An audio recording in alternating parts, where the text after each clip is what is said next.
Bismillahirrohmanirrohim.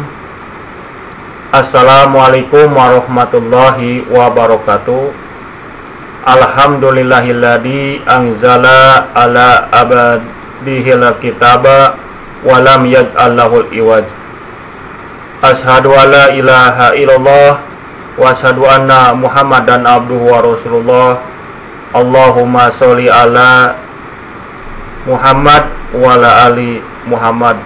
Rabbi sholli sholli wa yassir li amri lahu uqdatan min lisani yafqahu qawli. Rabbi zidni ilman warzuqni fahman bi rahmatika ya arhamar rahimin. Berjumpa kembali dalam materi tentang bersyukur bagian kedua atau bagian terakhir. Jangan lupa saudara-saudaraku, sahabat-sahabatku untuk like, klik subscribe dan klik loncengnya supaya channel ini terus berkembang. Karena menekan like, menekan subscribe dan menekan lonceng merupakan infak yang diberikan untuk perkembangan agama Islam. Yang pertama akan dijelaskan bagaimana adab tata krama sopan santun bersyukur kepada Allah Subhanahu wa Ta'ala. Yang kedua, balasan bagi orang-orang yang bersyukur dan orang-orang yang tidak bersyukur. Yang pertama, adab bersyukur kepada Allah Subhanahu wa Ta'ala. Satu, dengan memuji Allah Subhanahu wa Ta'ala. Yang kedua, dengan berdoa. Yang ketiga, yaitu dengan akhlak mulia atau tingkah laku kita sehari-hari. Pertama, memuji Allah Subhanahu wa Ta'ala, yaitu dengan mengucapkan alhamdulillahirabbil alamin. Segala puji bagi Allah, Tuhan seluruh alam. Ini terdapat di dalam Quran surat Al-Fatihah ayat kedua. Yang kedua adalah berdoa. Adab yang kedua yaitu kalimat atau doa syukur yang diajarkan oleh Nabi Muhammad SAW di waktu pagi adalah sebagai berikut.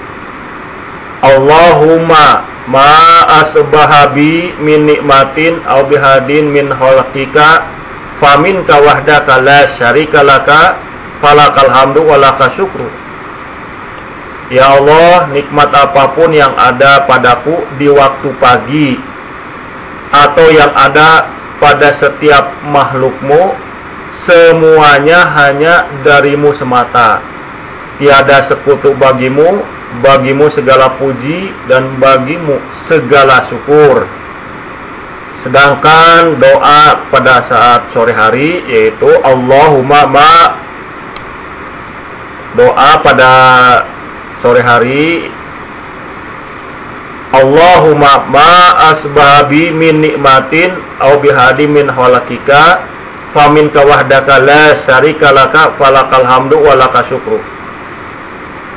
Ya Allah, nikmat apapun yang aku peroleh di sore hari dan diperoleh seseorang dari makhlukmu adalah darimu semata. Tiada sekutu bagimu, hanya untukmu lah segala puji dan syukur. Itu adab kedua. Jadi setelah mengucapkan alhamdulillah, kemudian kita mengucapkan doa Allahumma ma asbahabi min nikmatin aw bihadi min khalqika wa minka wahdaka la syarika laka falakal hamdu wa laka syukru. Jadi kalimat doa ini senantiasa dihafalkan sehingga meresap ke dalam sanubari kita.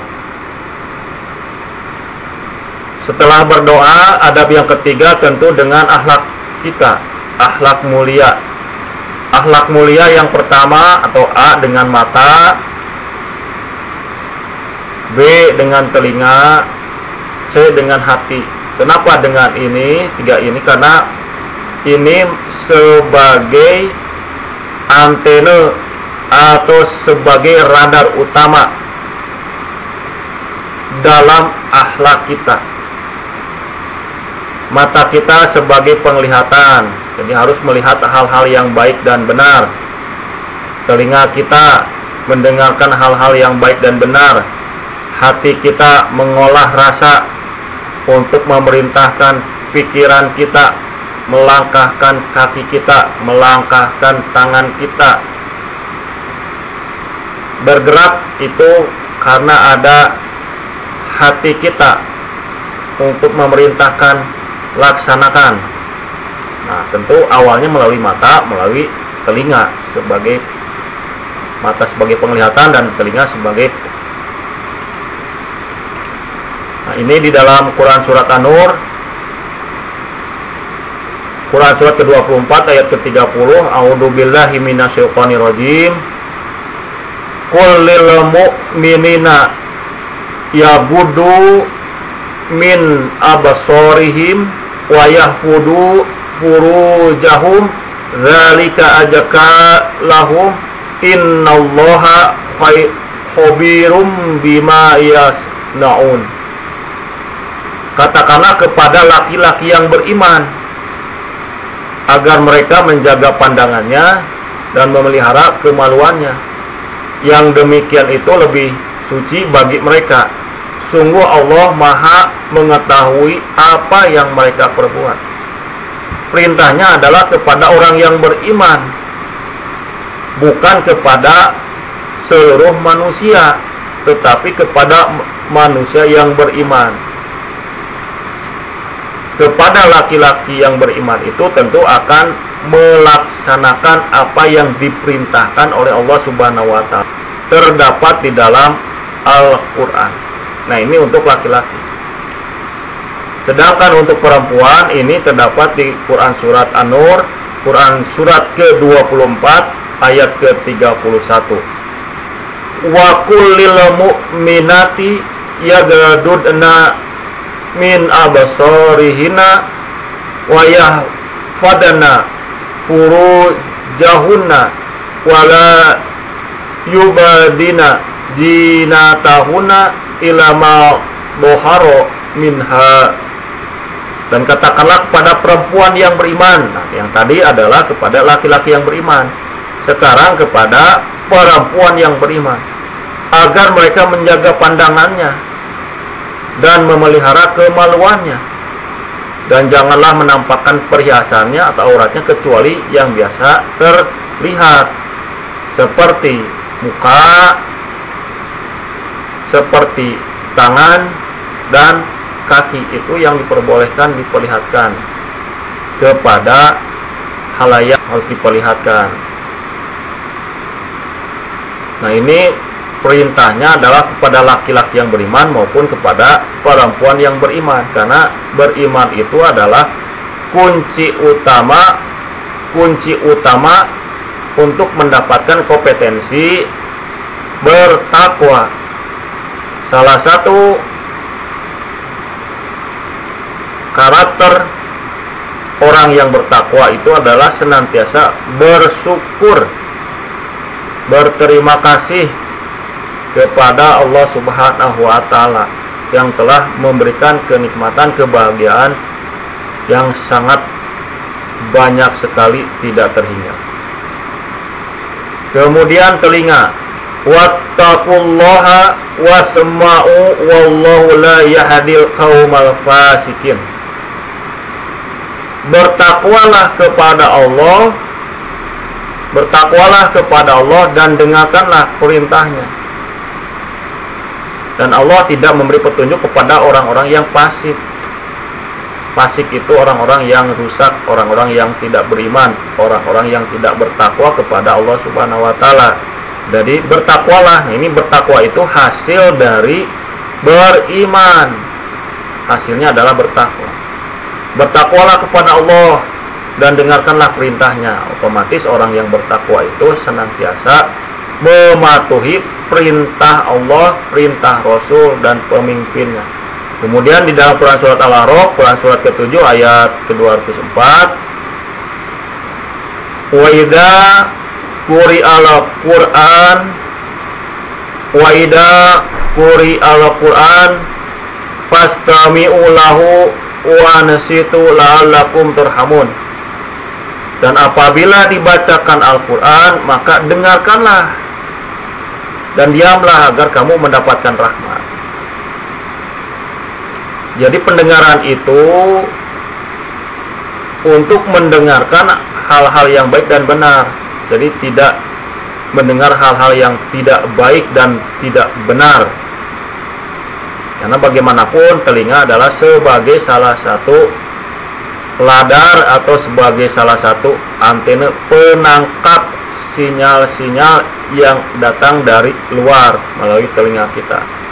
Nah, kemudian adab yang ketiga yaitu hati sebagai raja pengendali akhlak kita.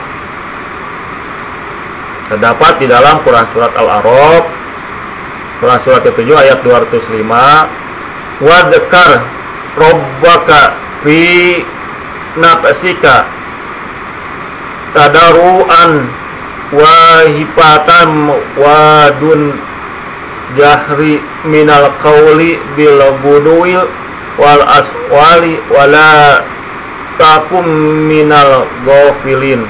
Dan ingatlah Tuhanmu dalam hatimu dengan rendah hati dan rasa takut, dan dengan tidak mengeraskan suara pada waktu pagi dan petang, dan janganlah kamu termasuk orang-orang yang lengah. Jadi ketika kita akan melakukan aktivitas kita itu selalu ingat kepada Allah, sehingga apapun yang kita lakukan itu sesuai dengan ridho atau kehendak Allah Subhanahu wa Ta'ala, yaitu di jalan yang baik dan benar. Nah, kemudian ini terakhir yaitu tentang balasan bagi orang-orang yang bersyukur. Inna arsalna alaihim hasiban illa ala lautin nazainahum bisahrin. Sesungguhnya kami kirimkan kepada mereka badai yang membawa batu-batu yang menimpa mereka kecuali keluarga Lut. Kami selamatkan mereka sebelum fajar menyingsing. Nikmatan min indina kadzalika nazi man syakor. Sebagai nikmat dari kami, demikianlah kami memberi balasan kepada orang-orang yang bersyukur. Kepada orang-orang yang bersyukur diberikan kenikmatan yang sangat luar biasa dari Allah Subhanahu wa Ta'ala. Sedangkan orang-orang yang tidak bersyukur adalah diberikan badai yang membawa batu-batu yang menimpa mereka. Kita tahu bersama bagaimana kisah kaum Nabi Lut ya, bagaimana dihancurkan oleh badai dan batu-batu yang merapi sehingga tubuh mereka sampai saat ini bisa kita lihat, bisa kita saksikan. Ini balasan yang sangat mengerikan kepada mereka-mereka yang tidak bersyukur, terdapat di dalam Quran surat Al-A'raf, Quran surat ke-7 ayat 179. Walaqad daro'na fi jahannama kasirum minal jinni wal insan lahum qulubun la yanquhun biha walahum a'yunun la yubsiruna biha walahum adanun la yasma'una biha ulaika kal an'am balhum adalla ulaika humul ghafilun. Dan sungguh akan kami isi neraka jahanam banyak, banyak dari kalangan jin dan manusia. Mereka kenapa masuk neraka? Karena memiliki hati tetapi tidak dipergunakannya untuk memahami ayat-ayat Allah, dan mereka memiliki mata tetapi tidak dipergunakannya untuk melihat tanda-tanda kekuasaan Allah, Dan mereka mempunyai telinga tetapi tidak dipergunakannya untuk mendengarkan ayat-ayat Allah. Mereka seperti hewan ternak, bahkan lebih sesat lagi. Mereka itulah orang-orang yang lengah. Nah, di sini ada ayat-ayat Allah baik yang ada di alam maupun ayat-ayat Allah yang ada di dalam Al-Qur'an. Sehingga mata kita melihatkan kepada keindahan alam semesta. Baik itu yang ada di daratan, di lautan, di pegunungan, di pantai, di sungai dan lain sebagainya. Allah memberikan ayat-ayat tentang bagaimana kekuasaan Allah Subhanahu wa taala, tentang penciptaan alam semesta, termasuk juga penciptaan kita semua. Marilah kita untuk senantiasa beriman dan bertakwa kepada Allah Subhanahu wa taala, sehingga kita berkategori menjadi orang-orang yang bersyukur. Demikianlah penjelasan tentang bersyukur. Bagian yang kedua atau bagian yang terakhir. Terima kasih atas perhatian. Permohonan maaf apabila ada kata atau kalimat yang tidak pas, tidak berkenan di saudara-saudara, sahabat-sahabatku sekalian. Robbana atina fid dunya hasanah wa fil akhirati hasanah wa qina adzabannar. Subhana rabbika rabbil izzati amma yasifun wa salamun alal mursalin walhamdulillahi rabbil alamin. Nasrun minallah wa fatun qarib wa basiril mu'minin. Assalamualaikum warahmatullahi wabarakatuh.